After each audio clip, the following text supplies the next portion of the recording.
ఆనకట్ట 100 సంవత్సరాల రోజు సేవలందించి 1952లో వచ్చిన వరదలకు దెబ్బతింటే మరి తర్వాత మన ఆంధ్రప్రదేశ్ రాష్ట్ర ప్రభుత్వం 1954లో ఈ యొక్క బ్యారేజీని పునర్నిర్మాణం చేసి 1957లో దాన్ని కంప్లీట్ చేసుకుని ఎవరైతే మన స్వతంత్ర సమరయోధుడు కేసరి టంగుటూరి ప్రకాశం పంతులు గారు ఎవరైతే ఉన్నారో ఆయన పేరు మీద ప్రకాశం బ్యారేజీగా దాన్ని నామకరణం చేసుకుని మరి ఏదైతే ఇప్పుడు చెప్పినటువంటి 5-6 జిల్లాలకు సంబంధించి 13.8 లక్షల ఎకరాల ఆయుకట్టుకు సాగునీరు అందిస్తూ లక్షలాది మంది ప్రజల దాహార్తిని తీర్చేటువంటి ఏదైతే ఈ యొక్క కృష్ణ, గుంటూరు, ప్రకాశం, వెస్ట్ గోదావరి పూర్వపు జిల్లాలు ఏవైతే ఉన్నాయో వాటన్నిటికీ కూడా వరప్రసాద్ని ఈ యొక్క ప్రకాశం బ్యారేజీ. ఆ రకంగా పాత ఆనకట్ట 100 సంవత్సరాలు, కొత్తగా నిర్మాణం జరిగినటువంటి బ్యారేజీ దగ్గర 70 సంవత్సరాలు. మరి ఇంతటి చరిత్ర కలిగినటువంటి 170 సంవత్సరాల చరిత్ర కలిగినటువంటి ఏదైతే ఒక 5-6 జిల్లాల దాహార్తిని సాగునీటిని అందించేటువంటి బ్యారేజీని కూడా మరి ఏదైతే మొన్న 5 పడవలు ఏదైతే మరి వరద సమయంలో అది కూడా పీక్ టైంలో దగ్గర మీ అందరికీ తెలుసు హైయెస్ట్ ఏదైతే 11,42,000 క్యూసిక్ల నీరు వచ్చి ప్రకాశం బ్యారేజీకి ఏదైతే ప్రమాదపు అంచులున్నటువంటి సమయంలో 5 పడవలు వచ్చి ఆ ప్రకాశం బ్యారేజీని ఢీకొనడం మరి కొంత అనుమానాలకి తావిస్తున్నటువంటి పరిస్థితి. దీని వెనుక కుట్ర దాగి ఉంది అనేటువంటిది కూడా ఈరోజు ఆలోచనిస్తున్నటువంటి పరిస్థితి.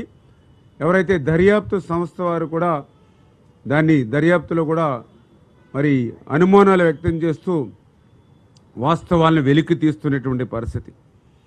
ఎందుకంటే ఏదైతే 40-50 టన్నులు ఏదైతే ఒక్కొక్క పడవ దాని వెయిట్, అటువంటి బరువైనటువంటి పడవలు అంత వేగంగా ఆ రోజు ఉన్నటువంటి వరద ప్రవాహంలో కొట్టుకొచ్చి మరి పర్టికులర్గా ఏదైతే ప్రకాశం బ్యారేజీకి సంబంధించి 67, 69, 70 గేట్లను దాటి ఏదైతే కౌంటర్ వెయిట్ని బలంగా ఢీకొనడంతో కౌంటర్ వెయిట్లు దెబ్బతినేటువంటి పరిస్థితి మీ అందరికీ తెలుసు.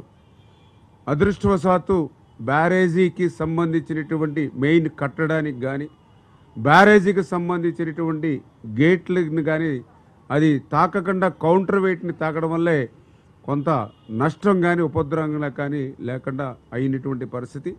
నిజంగా గేట్లను కానీ లేదా కట్టడాన్ని కానీ తాకుంటే మరి నిజంగా మళ్ళీ ఎంత నష్టపోయే వాళ్ళం 5-6 జిల్లాలు అనేటువంటి విషయాన్ని కూడా ఈ ప్రభుత్వం గుర్తుపెట్టుకుని వెంటనే ఏదైతే ఆ యొక్క అంశాలు ఏవైతే ఉన్నాయో వాటిని వెలికి తీసే విధంగా దర్యాప్తు చేయమని చెప్పేసి కూడా ఎవరైతే పోలీస్ అధికారులు కూడా ఇరిగేషన్ శాఖ నుంచి కూడా మనం కంప్లైంట్ చేయడం, దాని మీద దర్యాప్తు కూడా వేగంగా జరుగుతున్న విషయాన్ని కూడా ఈ సందర్భంగా తెలియజేసుకుంటూ, ఎందుకు ఇటు రైతులు కానీ ఇటు రైతు సంఘాలకు కానీ ఎవరైతే ఉన్నారో వాళ్ళందరూ కూడా ఒకటే కంప్లైంట్ చేస్తూ ఉన్నారు.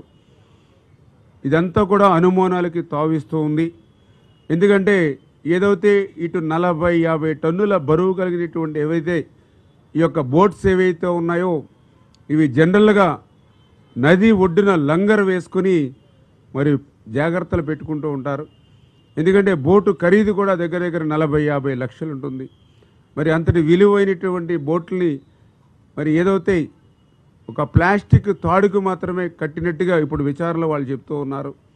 అది కూడా 3 పడవలను కలిపి ఒకే తాడుకి మరి ప్లాస్టిక్ తాడుకి కట్టి ఉంచినట్టుగా మరి వాళ్ళు అక్కడ ఉన్నటువంటి దర్యాప్తు వారి ద్వారా తెలుస్తూ ఉంది.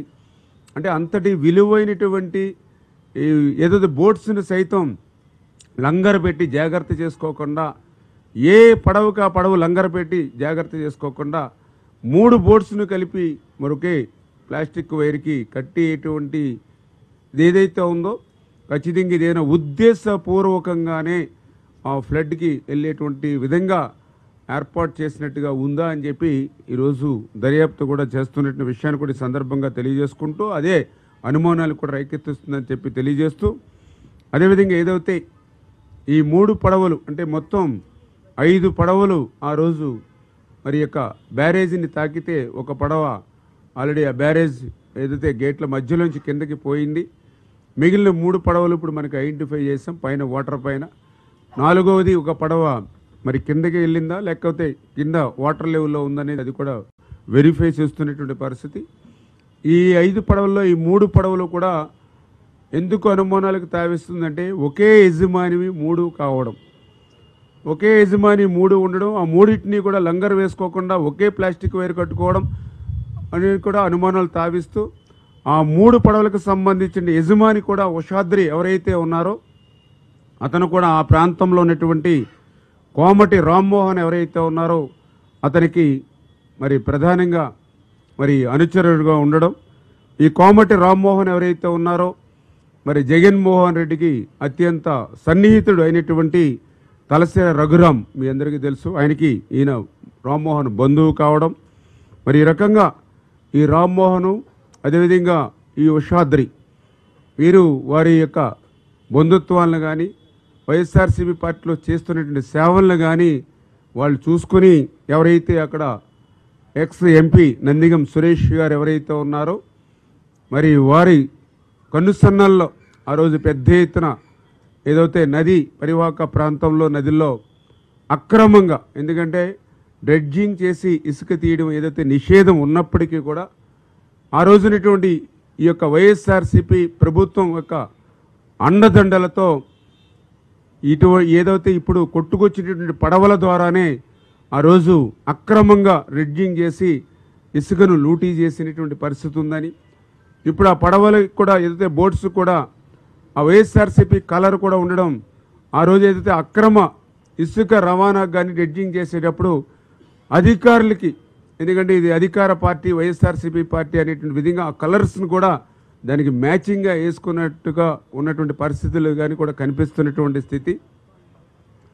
మరి ఈ రకంగా ఏవైతే 1 by 1 ఒక్కొక్కటి కూడా మరి 1 to 1 ఏదైతే ఆ వైఎస్ఆర్సీపీకి బాంధవ్యంగా ఉండడంతో దీని వెనకాల ఏదైనా కుట్ర ఉంది అనేటువంటి ఇది ఆలోచన ఈవేళ ఎవరైతే రైతులు కానీ రైతు సంఘాలు కూడా వ్యక్తపరిచినటువంటి స్థితిలో మరి ఆ కంప్లైంట్స్ ఇవ్వడం, దాని మీద దర్యాప్తు జరుగుతున్న విషయాన్ని కూడా మరొకసారి మీ ద్వారా అందరికీ కూడా తెలియజేసుకుంటూ, అదేవిధంగా ఏదైతే అక్కడ స్థానికులు కూడా హెచ్చరించారు, ఏదైతే మీరు ఇట్లా ప్లాస్టిక్ తాడికి కట్టారు, ఇంత ఫ్లడ్ వస్తుంది, దీన్ని లంగర్ వేసి జాగ్రత్త చేసుకోమని చెప్పినా కూడా మరి వీళ్ళు నిర్లక్ష్యంగా ఉన్నారని అంటే వాళ్ళ మనసులో వేరొక భావన ఉందా అనేటువంటిది కూడా ఒకటి అనుమానం ఇవాళ దర్యాప్తు సంస్థ వారు కూడా తెలియజేస్తున్నటువంటి పరిస్థితి.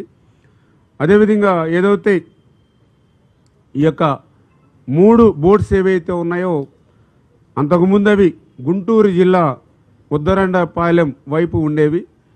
ఏదైతే ఈ యొక్క వరదకు ముందే అంటే కొన్ని రోజుల ముందు మాత్రమే ఏదైతే ఎన్టీఆర్ జిల్లా గొల్లపూడి వైపు తీసుకొచ్చి ఇక్కడ ప్లాస్టిక్ వైర్ కట్టారు.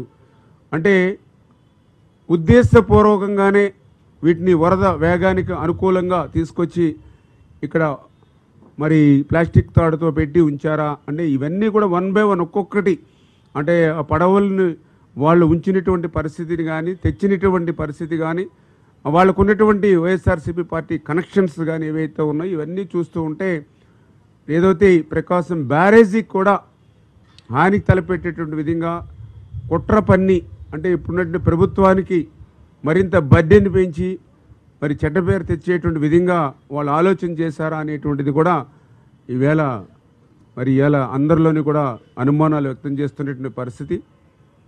ఎందుకంటే ఆ చరిత్ర కూడా వైఎస్ఆర్సీపీ పార్టీకి ఎప్పుడు ఉంది. కుర్చీ కోసం అధికారం కోసం ఎంతకైనా తెగించేటువంటి మనస్తత్వం జగన్మోహన్ రెడ్డి దగ్గర నుండి క్రింది స్థాయి వరకు కూడా ఉన్నటువంటి పరిస్థితి. ఎందుకంటే గతంలో కూడా చూసాం, ఏదైతే అమరావతి మీద ఆక్రోశంతో టోటల్నే తగలబెట్టినటువంటి చరిత్ర వాళ్ళది. రైతు కష్టపడి 6 కాలం పంట పండిస్తే అటువంటి పంటలు కూడా తగలబెట్టినటువంటి చరిత్ర వైఎస్ఆర్సీపీది. అధికారం కోసం సొంత బాబాయిలు కూడా గొడ్డలి పోటీకి వేసేటువంటి చరిత్ర ఉన్నటువంటి వాళ్ళు ఇటువంటి 100 సంవత్సరాలు రైతులకి సేవ చేసేటువంటి ప్రకాశం బ్యారేజీకి కూడా హాని తలపెట్టారనేటువంటి నమ్మకం అయితే ఈవేళ మాకు కాదు, ఈవేళ రైతు సంఘాల్లో కూడా వచ్చింది అని అంటే మరి ఈవేళ అందుకే ఈవేళ ప్రభుత్వం కూడా దీని మీద సీరియస్గా దృష్టి పెట్టింది. ఖచ్చితంగా దీని మీద ముమ్మరంగా దర్యాప్తు చేసి ఎవరైతే నిందితులు ఉన్నారో వాళ్ళందరి యొక్క మరి తప్పు చేస్తే కఠినంగా శిక్షించడమే కాకుండా భవిష్యత్తులో కూడా ఇటువంటి పునరావృతం కాకుండా ఏ రకమైనటువంటి చర్యలు తీసుకోవాలి ఇవన్నీ కూడా ఆలోచన చేస్తూ ఉన్నాం. ఏదైతే ఇప్పుడు కన్నమనాయుడు గారు ఆయన కూడా తీసుకొచ్చి, ఎందుకంటే ఏదైతే ఆ కౌంటర్ వెయిట్స్ ఏవైతే డ్యామేజ్ అయ్యాయో మరి అది దగ్గర ఒక్కొక్క కౌంటర్ వెయిట్ కూడా 17 టన్నులు కౌంటర్ వెయిట్ అది. దాన్ని మళ్ళీ అది పూర్తిగా కాంక్రీట్ దింబలు గతంలో అయితే మరి అంత కాంక్రీట్ మళ్ళీ లేట్ అవుతుంది అనేటువంటి ఉద్దేశంతో ఐరన్తో మిక్స్ చేసుకుని బాక్స్ కింద ఐరన్ బాక్స్ వేసి అందులో కాంక్రీట్ వేసుకుని సేమ్ అదే 17 టన్స్కి మళ్ళీ ఇప్పుడు కౌంటర్ వెయిట్లు వేసుకుని మరి ఆల్రెడీ స్టార్ట్ అయ్యింది. ఈవేళ రేపట్లో అది కూడా కంప్లీట్ చేసి మరి ఆ కౌంటర్ వెయిట్ను కూడా బిగించడానికి మరి వీళ్ళు కూడా కన్నమనాయుడు గారి నేతృత్వంలో, ఎందుకంటే మేము ఏ చిన్న రిస్క్ కూడా తీసుకోకుండా, ఎందుకంటే మొన్న కూడా మీరు చూశారు తుంగభద్ర దగ్గర ఆ రోజు అక్కడ గేటు కొట్టుకుపోయినటువంటి పరిస్థితుల్లో 105 టీఎంసీల నీరు ఆ రోజు తుంగభద్రలో మేము కష్టపడి నిల్వ చేస్తే మరి ఆ గేటు కొట్టుకుపోవడంతో ఆ నీరంతా కూడా వృధాగా క్రిందికి పోతున్నటువంటి దశలో అప్పుడున్నటువంటి కర్ణాటక ఉన్నటువంటి స్వయంగా అక్కడ ఉప ముఖ్యమంత్రి గారు కూడా చెప్పారు, ఏదైతే మళ్ళీ మొత్తం వాటర్ అంతా కూడా బయటికి పోయిన తర్వాతే గేట్ని అమర్చేటువంటి పరిస్థితి ఉంటుంది.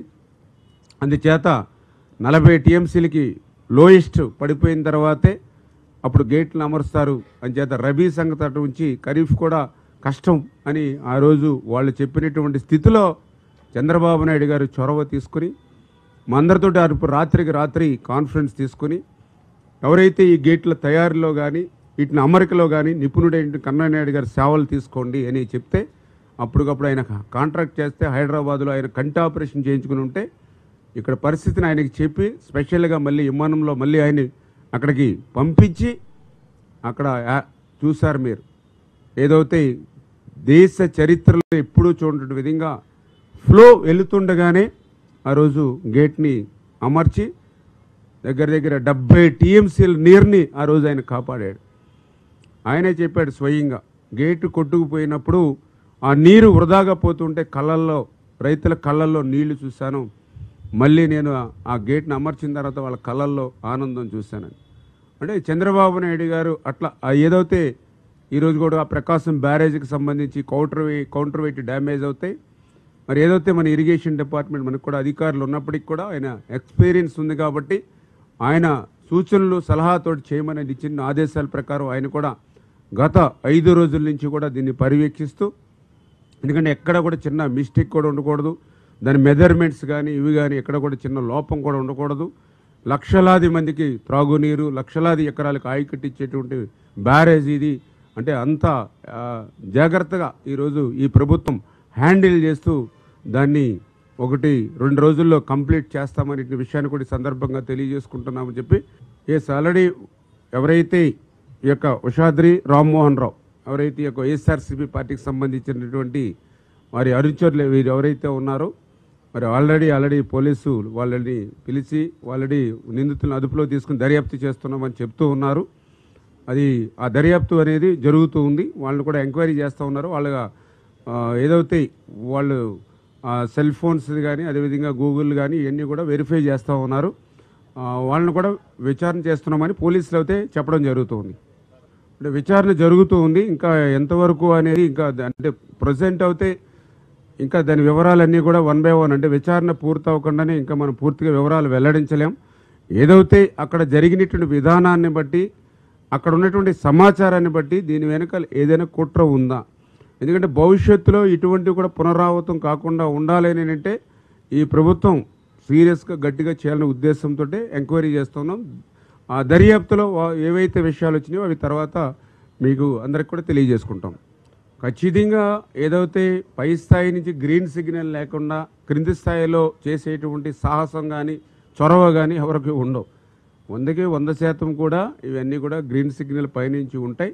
అయితే అవన్నీ కూడా ఇప్పుడు విచారణలో 1 బై 1 ఒక్కొక్కటి కూడా బయటకు వస్తాయి. ఖచ్చితంగా ఇటువంటి బ్యారేజ్కి, ఎందుకంటే అందరికీ అన్నం పెట్టేటువంటి అన్నదాతలకి మరి ఉపయోగపడేటువంటి బ్యారేజీల మీద కూడా కుట్ర చేస్తే మరి క్షమించేటువంటి పరిస్థితి లేదు. ఒకవేళ మనం క్షమించినా కూడా భగవంతుడు కూడా వీళ్ళు క్షమించడు. మళ్ళీ మనం ఏదైతే బుడమేరకు ఏదైతే అదే ఇప్పుడు అనుమానాలకు తావు ఇచ్చేది అదే. ఎందుకంటే మనము ఏ ఫ్లడ్ వచ్చింది అని అంటే ఒక 1000 రూపాయల వస్తువు కూడా జాగ్రత్త పెట్టుకుంటాం. అటువంటిది 40 లక్షల 50 లక్షల విలువైనటువంటి బోటు, అది కూడా ఒక బోటు కాదు 3 బోట్లు, అంటే దగ్గర దగ్గర 1,50,00,000 విలువైనటువంటి ఆస్తి. అందులో కూడా బోట్లు నడిపే వాళ్ళకంటే అది ఇంకా 100 కోట్లతో సమానం. ఎందుకంటే అదే వాళ్ళకి జీవనాధారం.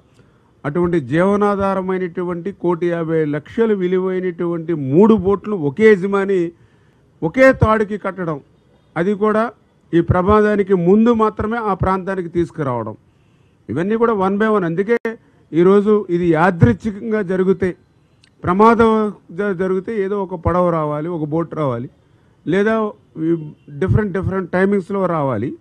అందుకనే ఇవన్నీ కూడా మనం ఏ కోణం ఉన్నప్పటికీ కూడా, అంటే ఇది రాజకీయపరమైనటువంటి కక్షతో కాకుండా ప్రకాశం బ్యారేజీని సేఫ్టీగా ఉంచవలసిన బాధ్యతగా మేము దర్యాప్తు చేస్తూ ఉన్నాం. అదే ఇప్పుడు అనుమానాలు తావిచ్చేది అదే. ఎందుకంటే గతంలో కూడా ఒక బోట్ను కూడా ఆ రోజు ఉద్దేశపూర్వకంగానే పంపించి ఆ రోజు వాటర్ లెవెల్ పెంచి ఆ రోజునటువంటి ప్రతిపక్ష నాయకుడు ఇండి ములిగిందనేటువంటి ప్రయత్నం కోసం ఆ రోజు బోట్ను పంపించి ఏదైతే ప్రకాశం బ్యారేజీకి నష్టం వస్తుందని తెలిసినా కూడా వాళ్ళు రాజకీయంగానే నిర్ణయం తీసుకుని ఆ రోజు ఎవరైతే చంద్రబాబు నాయుడు గారు నివాసం అద్దె ఇంట్లో ఏదైతే నివాసం ఉంటూ ఉన్నారో ఆ ఇంటిని కూడా నీరు తాకాలనే ప్రయత్నం చేశారు. అందుకనే వాళ్ళ చరిత్రను బట్టి, ఎందుకంటే ఒక ఘనమైనటువంటి మంచి చరిత్ర ఉంటే జనరల్గా అంత అనుమానాలు కానీ ఇటువంటివి వచ్చినా 1-2 సార్లు ఆలోచిస్తారు, మాట్లాడతారు దాని గురించి.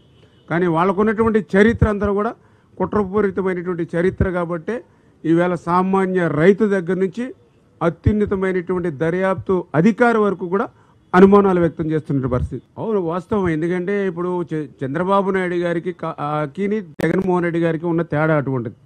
ఎందుకంటే నిన్న ఒక చిన్న తప్పు జరిగిందని తెలిస్తే సాక్షాత్తు ఒక శాసనసభ్యుడినే పార్టీ నుంచి సస్పెండ్ చేసినటువంటి నాయకుడు చంద్రబాబు నాయుడు గారు. అదే జగన్మోహన్ రెడ్డి గారు అయితే మీరు చూస్తూ ఉన్నారు, సాక్షాత్తు ఒక దళిత బిడ్డని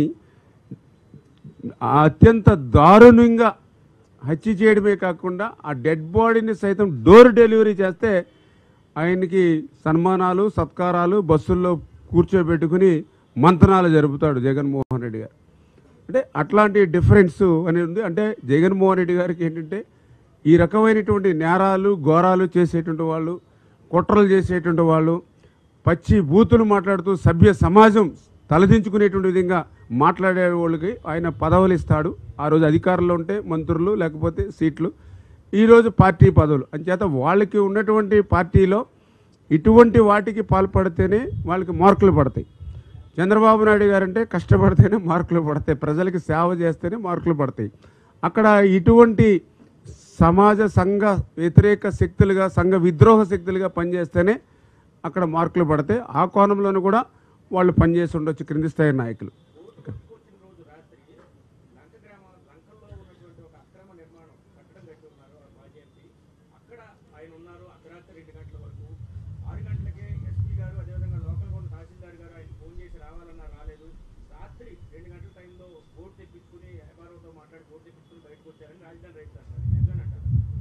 అది ఇప్పుడు మనకి ఏంటంటే ఒక్కొక్కటి మీరు చెప్పినట్లుగా సమాచారం వస్తూ ఉంది.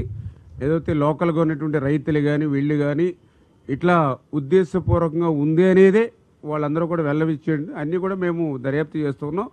ఆ దర్యాప్తు జరిగిన తర్వాత ఏంటి వాస్తవాలు అనేది మళ్ళీ మీకు కూడా తెలియజెప్తాం. ఏదైతే ఇప్పుడు ఇంకా మనం అయితే అంచనాలకు రాలేము. ఏదైతే దర్యాప్తులో ఉంది కాబట్టి వాళ్ళకి స్వేచ్ఛనివ్వాలి. వాళ్ళు స్వేచ్ఛగా దర్యాప్తు చేసిన తర్వాత వాళ్ళు ఇచ్చిన రిపోర్ట్ని బట్టి మీకు మనం చెప్పగలుగుతాం. Thank you.